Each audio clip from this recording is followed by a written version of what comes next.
आज हमीर गांव में, जो कि रायबरेली लोकसभा क्षेत्र के अंतर्गत सरेनी विधानसभा क्षेत्र का एक बहुत ही प्रतिष्ठित और महत्वपूर्ण गांव है, मैं स्वयं को सौभाग्यशाली महसूस करता हूं कि मैं आज उस जगह से आप सब लोगों को संबोधित कर रहा हूं, जहां पर अतीत में इंदिरा जी ने और सोनिया जी ने अभी 2-4 साल पहले, 10 साल पहले, और अतीत में शीला कौल जी और तमाम हमारे बहुत ही वरिष्ठ नेताओं ने यहाँ पर आकर आप सब लोगों को संबोधित किया।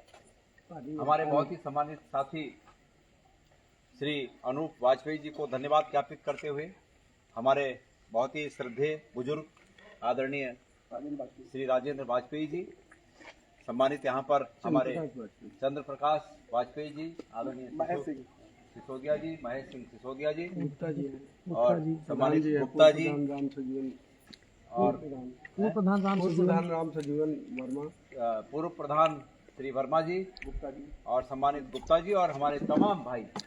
नामों की औपचारिकता क्योंकि मैं उतना जानता नहीं नामों को, तो मैं सभी भाइयों को, यहाँ पर जितने भी भाई हैं, आप सब इस गांव के 3500 लोगों के प्रतिनिधि के तौर पर उपस्थित हैं, और आप लोगों के माध्यम से मैं संपूर्ण गांव को, जिसकी आबादी करीब 3500 है, उन सबको मेरा प्रणाम आपके माध्यम से भेजना चाहता हूं। मेरे प्यारे साथियों, मेरे पास इस समय शाम का थोड़ा समय था और मैंने आदरणीय चंद्र प्रकाश जी से ये निवेदन किया कि मैं आपसे मिलना चाहता हूं, और उन्होंने बहुत कम समय में आप सब लोगों को यहाँ पर बुलाया और आप लोगों से मुलाकात हो पाई। मुझे बहुत ही, मैं इसमें आपको चंद्र प्रकाश जी को धन्यवाद देना चाहता हूं और आप लोगों को भी देना चाहता हूं कि आप लोगों ने अपना समय निकाला।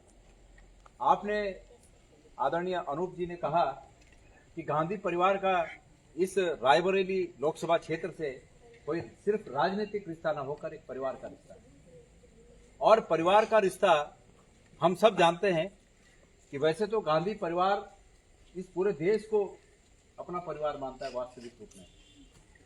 चाहे नॉर्थ ईस्ट की बात हो, चाहे दक्षिण की बात हो, चाहे कश्मीर की बात हो, चाहे उत्तराखंड की आपदा की बात हो, और चाहे जो कुछ भी, जब विपत्ति आती है तो पूरा देश अगर किसी एक परिवार पर विश्वास करता है तो वो गांधी परिवार है। क्योंकि गांधी परिवार ने कभी कांग्रेस की परंपराओं के अनुसार कभी मन में संकीर्णता नहीं पाई। हमारे सनातन धर्म में जो हमारा मूल आधार है, वो आधार है वसुधैव कुटुंबकम। कहा जाता है कि इयम निज परावेति गणनाम लघु चेतसाम विशाल हृदया नाम वसुधैव कुटुंबकम। तो ये जो वसुधैव कुटुंबकम की जो भावना है, वो भावना वास्तविक रूप में कांग्रेस की नीतियों में निहित है और गांधी परिवार की भावनाओं में निहित है। इसलिए आपका तो पहला हक है ही गांधी परिवार पर। परिवार के एक महत्वपूर्ण सदस्य होने के नाते, वो आपके परिवार के एक महत्वपूर्ण सदस्य हैं। राहुल जी बहुत ही महत्वपूर्ण सदस्य हैं, आपका पहला हक है। लेकिन पूरे भारत के लोग, पूरब हो, पश्चिम हो, उत्तर हो, दक्षिण हो, पूरे भारत के लोग उन पर विश्वास करते हैं। आपको याद होगा, देखिए, भारत में जन्मी हमारी कोई भी बहन निश्चित रूप में भारत की बेटी है। हम उसको इस रूप में भेद नहीं कर सकते कि कोई मणिपुर में जन्मा है तो वो उतना नहीं है, कोई दक्षिण में जन्मा है तो उतना नहीं है, और कोई दूसरी जगह जन्मा है तो वो ज्यादा महत्वपूर्ण है। ऐसा नहीं है। हम ये मानते हैं कि भारत की सीमाओं के अंतर्गत जन्मा प्रत्येक व्यक्ति, वो हमारा भाई हो और हमारी बहन हो, वो सब हमारे भारत के नागरिक हैं, भारत के बेटे और बेटियां हैं। और जिस प्रकार से मणिपुर का जो आपने देखा होगा विभत्स दृश्य, कि किस प्रकार से 2 महिलाओं को वहां पर निर्वस्त्र करके घुमाया जाता है, और बेशरम जो दिल्ली में बैठी हुई सरकार है, इसके जो मुखिया हैं, इनको वहां पर जाने की, मतलब इतनी भी उन्होंने बेशर्मी से ही चले जाते। थोड़ा भी अगर शर्म बची होती तो वहां पर चले जाते, लेकिन इतनी भी जहमत नहीं उठाई कि कम से कम उन लोगों को थोड़ा छू कर, उन लोगों को थोड़ा सहारा देकर उन्हें हिम्मत दी जाती। और हम सब लोगों ने देखा कि किस प्रकार पूरा भारत शर्मसार हुआ। मेरे प्यारे भाइयों, भारत अगर विश्व गुरु बन सकता है तो भारत अपने सनातन के, जो हमारा सनातन का आधार है कि वसुधैव कुटुंबकम, उसी भावना के आधार पर विश्व गुरु बन सकता है। अगर हमारे मनों में संकीर्णता आ गई तो संकीर्णता किसी को भी विश्वगुरु नहीं बनने देगी। और दुर्भाग्य से 10 साल में जो केंद्र में हमारी सरकार बैठी है, ये कदम कदम पर इनके मन में संकीर्णता है। उन्होंने लोगों के दिमागों में संकीर्णता ठूस ठूस कर भरने का प्रयास किया। धर्म की बात करते हैं, वो लोग धर्म की बात करते हैं जो अधर्म में पूरे ये चोटी तक डूबे हुए हैं, चोटी तक अधर्म में डूबे हुए हैं, वो लोग धर्म की बात करते हैं। और किसका धर्म खतरे में है? सच्चाई ये है कि धर्म खतरे में नहीं है, इनकी कुर्सी खतरे में है। ये जब इनकी कुर्सी खतरे में होती है तो ये धर्म का बवाल करने लगते हैं कि धर्म खतरे में है। मैं आपको बता दूं, हमारे गीता में भगवान कृष्ण ने ये वचन दिया है कि यदा यदा हि धर्मस्य ग्लानिर्भवति भारत अभ्युत्थानम धर्मस्य तदात्मानं सृजाम्यहम्। ये कहा है कि हे अर्जुन, मतलब भारत मतलब अर्जुन, हे अर्जुन, जब जब धर्म की हानि होगी मैं अवतार लूंगा, मैं आऊंगा और पवित्राणाय साधूनाम विनाशाय च दुष्कृताम धर्म संस्थापनार्थाय संभवान युगे। जब ऐसा होगा, युगों तक जब ऐसा होगा, धर्म की स्थापना करने के लिए मैं अवतार लूंगा, मैं आऊंगा। तो आप ये बताइए, ये जो लोग कहते हैं धर्म खतरे में है, तो इनसे ये पूछिए कि हम भगवान कृष्ण के गीता में दिए गए उस वचन पर विश्वास करें कि भारतीय जनता पार्टी के ठगों पर विश्वास करें? इस पर विश्वास करें। ये सिर्फ और सिर्फ ठगना जानते हैं। देखिए, आप लोगों से ज्यादा कौन जानता है, कांग्रेस ने अतीत में जो कुछ था, इस देश का सकल घरेलू उत्पाद जितना था उसके हिसाब से प्रत्येक आदमी की कांग्रेस ने मदद की। आप जानते हैं कि अतीत में जब कांग्रेस की सरकारें थी तो लोग नौकरी रखते थे, उसके बाद पेंशन आते थे। पेंशन आपके हमारे आदरणीय प्रिंसिपल साहब हैं, ये भी पेंशन लेते होंगे। तो इस प्रकार मतलब जो भी संसाधन थे वो हाथ में देते थे। और ये ठग जब आए, इन ठगों ने कहा कि भाई देश की जनता को गुमराह किया कि आप हमें जिताइए और हम जो है आपको ज्यादा और अच्छा करेंगे। लेकिन जब सत्ता में आए तो अडानी और अंबानी के अलावा अपने एक प्रदेश के इनके जो मित्र थे कॉर्पोरेट जगत के, उनकी मदद के अलावा इस देश के किसी गरीब की इन्होंने मदद नहीं की। तमाम नौकरियां बंद कर दी। आज बेरोजगारी चरम पर है। हमारे आदरणीय प्रधानमंत्री जी कितनी लच्छेदार भाषण करते थे, क्या कहते थे आज से 10 साल पहले, और हर चुनाव में फिर बातें बदल देते। 10 साल पहले क्या कहते थे, मेरी माताओं, मेरी बहनों, गैस का सिलेंडर 470 रुपए का हो गया है। भाषण याद होंगे आप लोगों को? नहीं। 470 रुपए का गैस का सिलेंडर हो गया है और अब की बार जो वोट देने जाएंगे तो गैस के सिलेंडर को प्रणाम करके जाइएगा, ऐसा बोला था ना। अब वो 470 का 10 साल में कहां पहुंचा? अरे भैया ऐसा है कि 65 साल कांग्रेस ने राज किया तब 470 पहुंचा, और 10 साल राज करने वालों ने 470 का कहां पहुंचा दिया? 1200 पहुंचा दिया। तो लोगों को समझ के काम करना चाहिए। प्रधानमंत्री जी इतनी हल्की भाषा का प्रयोग करते हैं जैसे कोई लंपट बोलते हैं, जैसे बाजारू लंपट होते हैं ना, इस तरह की भाषा का प्रयोग करते हैं। कल क्या कहा उन्होंने, कल परसों किस तरह की भाषा का प्रयोग किया कि राहुल गांधी जो हैं अब वो अडानी और अंबानी पे नहीं बोल रहे। राहुल गांधी रोज अडानी और अंबानी पर बोल रहे हैं, लेकिन इतना बड़ा झूठ, मतलब झूठ कि उसके बावजूद बोल रहे हैं कि राहुल गांधी अडानी पर नहीं बोल रहे हैं, और अडानी से उन्होंने भाषा का प्रयोग किया। माल क्या होता है, माल, ऐसी भाषा का प्रयोग कर रहे हैं। वो भारत के प्रधानमंत्री हैं, वो राजनीतिक द्वेष के चलते इनोसेंट लोगों के यहाँ सीबीआई, ईडी और इनकम टैक्स को भेज देते हैं। और अगर प्रधानमंत्री जी को ये बात पता है कि नोट जो है टेम्पो में भर के कहीं गए हैं, तो उनकी ईडी और सीबीआई तब क्या कर रही थी, तब क्यों नहीं भेज रहे? और अगर उन्होंने काला धन का जिक्र किया कि काला धन अडानी के यहां से नोटों के रूप में वहां चला गया, तो इसका मतलब प्रधानमंत्री जी ने ये मान लिया कि अडानी काला धन रखते हैं, ये मान लिया उन्होंने। असल में सच में ये बौखलाहट है उनकी। माननीय प्रधानमंत्री हमारे, इसलिए हम उनकी इज्जत करते हैं, लेकिन वो झूठ बोलते हैं, वो लफाजी करते हैं, वो लोगों को गुमराह करते हैं, और इसका हम जमकर प्रतिकार करेंगे, जमकर विरोध करेंगे। हम देखिए, इस देश में संविधान ने हमें सबसे बड़ी ये ताकत दी है कि 5 साल में सत्ता की चाबी आम आदमी के हाथ में आती है, और आप इस चाबी को जिधर घुमाएंगे, ये कोई बड़ी बात नहीं है कि अर्श पर बैठा हुआ व्यक्ति भी फर्श पर आ जाएगा। अगर आप चाबी को सही दिशा में घुमाएंगे तो अर्श पर बैठा हुआ व्यक्ति भी फर्श पर आ जाएगा। मेरे प्यारे भाइयों, मैं सिर्फ इतना कहना चाहता हूं कि ये बहुत बड़ी बात नहीं है कि मैं 150 लोगों को यहां पर संबोधित कर रहा हूं तो इससे पूरे क्षेत्र में कोई मैसेज चला जाए, लेकिन मैं आप लोग को एक जवाबदारी देकर यहां पर जाना, हाँ, मैं एक जवाबदारी आपको देना चाहता हूं। एक एक व्यक्ति कम से कम अपने फोन नंबर में जितने आपके कॉल लिस्ट में नाम हो उन सबको फोन करिएगा और ये कहिएगा कि इस देश को बचाने के लिए, इस देश के संविधान को बचाने के लिए और हमारी आगे आने वाली जनरेशन की बेहतरी के लिए ये आवश्यक है कि इस देश में जल्दी से जल्दी कांग्रेस की सरकार स्थापित हो।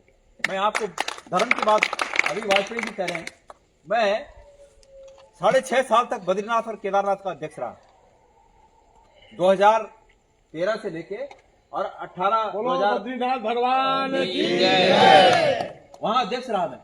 अभी आप लोगों ने सुना होगा 1 साल पहले 2019 तक में आप लोगों ने अभी सुना होगा कि केदारनाथ में सोना पीतल बन गया। अभी सिसोदिया जी कह रहे थे कि हाँ मैंने सुना कि केदारनाथ में सोना पीतल हो गया। अरे भाई, कैसे होता है सोना पीतल? सोना कभी पीतल होता है? लेकिन सच्चाई ये है कि वहां के पुरोहितों ने जब ये वीडियो बाहर दिखाया कि भाई देखो 7 दिन में ये सोना पीतल हो गया, तब जाके पता चला कि वो तो सोना था ही नहीं। पहले बोला 223 किलो सोना है और जब पीतल हो गया तो तब बोलने लगे कि नहीं 23 किलो है, और अंत में 23 किलो भी नहीं, वो 3 किलो भी नहीं निकल रहा। तो देखिए, ये जो है ना राजनीतिक ठग जो बैठे हुए हैं सत्ता में, ये जो ठग हैं, ये इनका कोई धर्म नहीं है। इनका धर्म है लोगों को बेवकूफ बनाना, सत्ता को पाना। धर्म भी इनके लिए सत्ता प्राप्त करने की सीढ़ी है।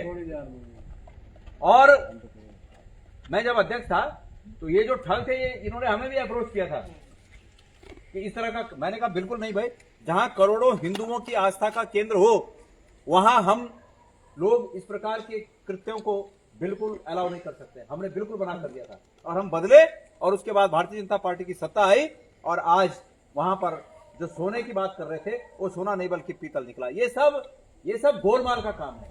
हमारी वहां की सरकार ने ये कहा कि हम 1 महीने में जांच करेंगे। आज तक 1 साल हो गया जांच नहीं हुई। 1 साल हो गया जांच।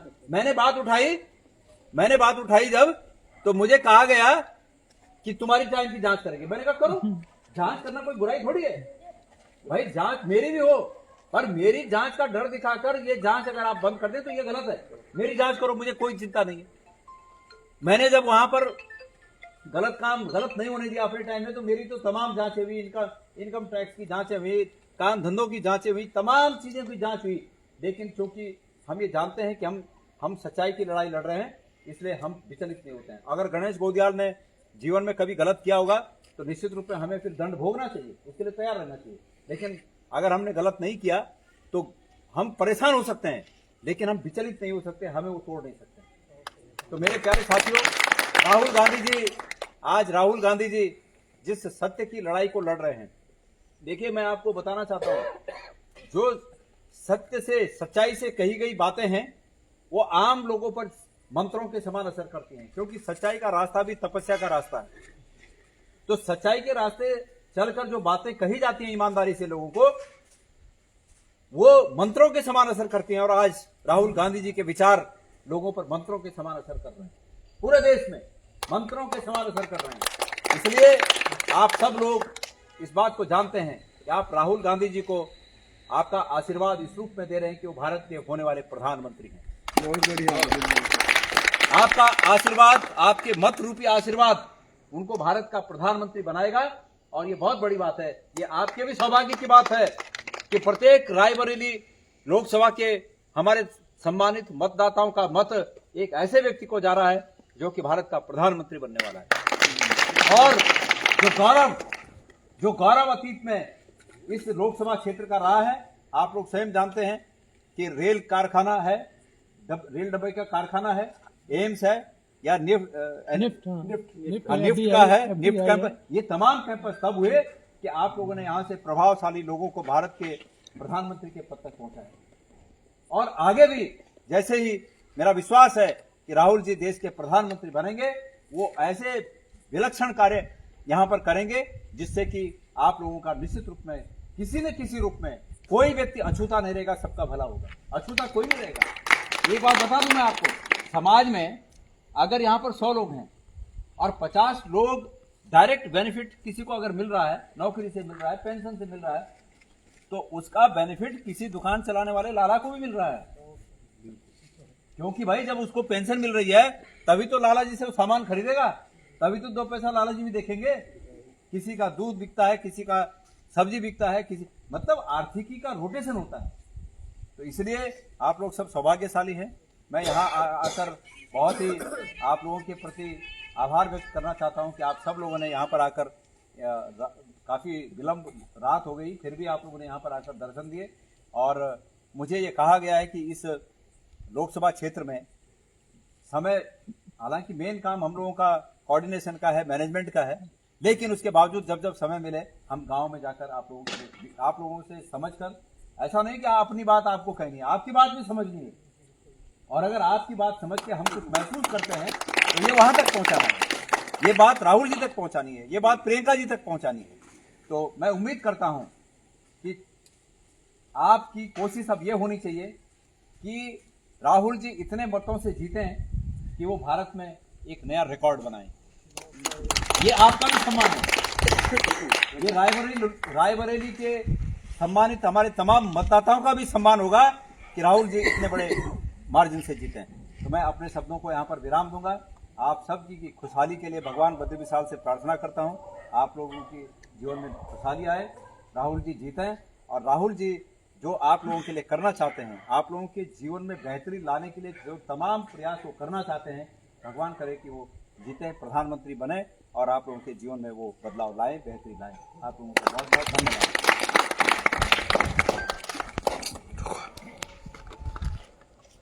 देवभूमि से आए गणेश गोदियाल जी ने अपने अनुभव आपसे साझा किया और बताया कि किस तरह सरकार ने हेर फेर करके 223 किलो सोना को 223 किलो सोना की कीमत आंक लीजिए। तो जो भगवान के सोने को लूट सकता है, जो भगवान के सोने को, विश्व भगवान के सोने को मंदिर के लूट सकता है, वो देश की जनता को कैसे नहीं लूट सकता है, सवाल ये है। इतनी बड़ी बात गणेश जी ने हमको आपको बताई कि उनकी आस्था मंदिर पे नहीं है, उनकी आस्था कुर्सी पर है। जो उपयोग हो रहा है हिंदू धर्म के मंदिरों का, हिंदू धर्म की भावनाओं का, आज आप लोगों ने इस को जो एक बात बताई गणेश जी ने विशेषकर, कि जीत का अंतर इतना हो कि हमारे विपक्ष के प्रधानमंत्री से ज्यादा बड़ा अंतर हो राहुल गांधी का, इसका प्रयास हमको करना है, ईमानदारी से करना है। यही गणेश जी का मूल मंत्र है। गणेश गोदियाल जी ने यही मूल मंत्र दिया है अपने राजनीतिक जीवन की मंझी हुई एक पारी खेलते हुए। हम इनका हार्दिक धन्यवाद देते हैं, इनका हार्दिक स्वागत करते हैं और निवेदन करते हैं कल्लू वाजपेयी जी से, चंद्र प्रकाश वाजपेयी जी से, कि वो आए हुए लोग अतिथियों का, अपने गांव के सम्मानित लोगों का धन्यवाद ज्ञापित करें। परम सम्मानित गणेश गोदियाल जी, जो हमारे 2 बार के विधायक रहे हैं, वर्तमान में आपने सांसद का चुनाव लड़ा है और भगवान बद्रीनाथ जी चाहेंगे तो वो विजयी भी होंगे। प्रदेश उत्तराखंड के प्रदेश अध्यक्ष आप रहे हैं, ये हमारा और हमारे गांव का सौभाग्य है कि वो हमारे बीच में आए। उनके साथ जो लोग आए हैं उनका भी हृदय से वंदन और अभिनंदन करते हैं। थोड़ी सी सूचना पर हमारे गांव के सभी लोग हर जात बिरादरी के इकट्ठा हुए, कोई हमारा यहाँ चाचा है, कोई काका है, कोई भैया है, कोई भतीजा है, तो हम किस किस का नाम लें, हम सबको यथोचित प्रणाम करते हैं। और भविष्य में हम आप सबसे आशा करते हैं कि अभी प्रियंका जी का भी दौरा होना है, अमीर गाँव आना है, हमने लगवाया है, तो आप लोग और भारी से भारी संख्या में अगल बगल के गांव के लोगों को भी इकट्ठा करके उनका हमीर गांव में भव्य स्वागत किया जाएगा। और भाई साहब, मैं आपको आश्वस्त कर रहा हूं कि हमीर गांव की जनता ने तय कर लिया है कि राहुल गांधी यहां से 100% मतों से विजयी होंगे और केवल उन्हीं का वोट यहाँ पर होगा। तो अब ज्यादा न बोलते हुए हम 2 बार नारा लगाएंगे, सब लोग उसमें आवाज दें और फिर इस सभा का समापन किया जाए। राहुल गांधी जिंदाबाद, राहुल गांधी जिंदाबाद, प्रियंका गांधी जिंदाबाद, प्रियंका गांधी जिंदाबाद, सोनिया गांधी जिंदाबाद, सोनिया गांधी जिंदाबाद, गोदियाल साहब जिंदाबाद, गोदियाल साहब जिंदाबाद। धन्यवाद आप सबको बहुत। राजीव इंदिरा अमर रहे, राजीव इंदिरा अमर रहे।